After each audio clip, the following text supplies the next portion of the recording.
இந்த Ertiga used car மார்க்கெட்டில் second hand வாங்கின கார்.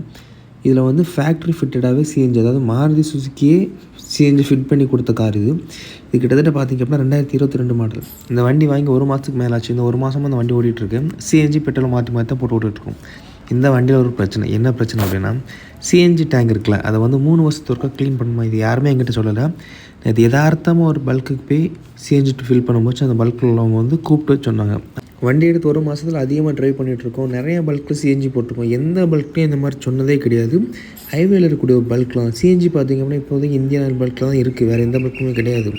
அதில் ஒரு பல்கில் மட்டும் நம்ம இந்த மாதிரி வச்சு வண்டி ஓட்டாதீங்க. சிஎன்ஜி டேங்கில் வாட்டர் ஃபார்ம் ஆகும்னு சொன்னாங்க. நீங்கள் வந்து கேஸ் வந்து பார்த்திங்க அப்படின்னா ஏர் மாதிரி தானே. ஏரில் கிட்டத்தட்ட பார்த்திங்க அப்படின்னா நம்ம எவ்வளோ இந்தளவுக்கு ஸ்டோர் பண்ணிக்கிறோமோ வாட்டர் லெவல் வந்து கொஞ்சம் கொஞ்சமாக ஸ்டோர் ஆகிக்கிட்டே இருக்கும். இது சிஎன்ஜி டேங்கில் நடந்திருக்கு.